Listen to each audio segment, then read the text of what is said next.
Санариптик доордо жеке маалыматтарды коргоо башкы маселеге айланды. Маалыматтык сабатсыздыктан айрым жарандар шылуундарга алданган учурлар көп кездешет. Андыктан ар бир адам алдамчылардан сак болушу керек. Эң негизи бул жарандын өзүнүн жоопкерчилиги, аң сезими.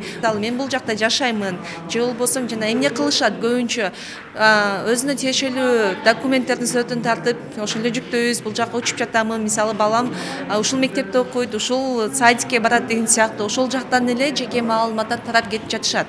Ошондуктан жаран өзү маалыматын башка жакка киргизип жатканда, же болбосо ошол эле цифровой сервисти колдонуп жатканда, мобилдик тиркемени колдонуп жатканда өзүнүн дыкаттык мамилеси менен мамиле жасаса, өзүнүн жеке маалыматын сактоого дагы салым кошкон болот.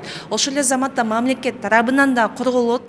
Жеке маалыматы өзүнүн уруксаты жок колдонулса, жарандар укук коргоо органдарына кайрылса болот. Атайын кызматкерлер арызды карап, күнөөлүү тарап аныкталган соң, мыйзамдын чегинде жоопкерчиликке тартышат. Өзгөчө маалыматты кармоочулардын да жоопкерчилиги чоң. Бул боюнча 2008-жылы чыккан жеке маалыматтар жөнүндөгү мыйзамда каралган.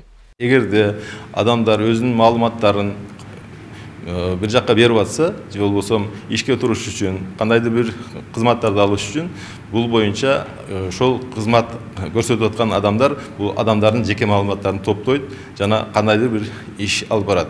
Ошондо адамдардын макулдугу менен алыш керек биринчи. Адамдардын макулдугун алуу бул эң негизги талап. Андан кийин башка бир иштеткенде үчүнчү тараптарга, чет мамлекетке мыйзам талап кылбаган учурда аны кыска керектүү болгон гана маалыматты топтоп, убагында сактап, жана убагында жок кылып, башка жакка бербөөнү камсыз кылуу керек.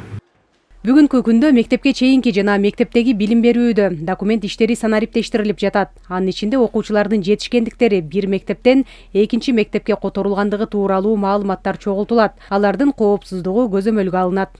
Бардык мектептер менен ар бир балага жеке электрондук портфолиолорду толтуруп жатабыз. Жеке маалыматтар боюнча закондун 5-пунктуна ылайык ошо биздин мекеме ал маалыматтарды чогултууга укугу бар.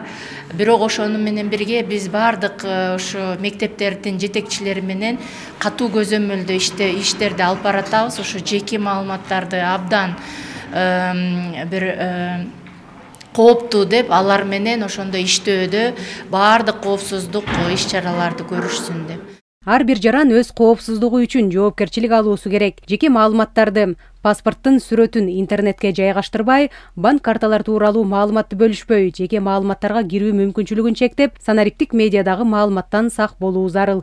Жазгүл Сейдахматова, Бермет Эшенкулова, Бекзат Машрапов, ЛТР, Бишкек.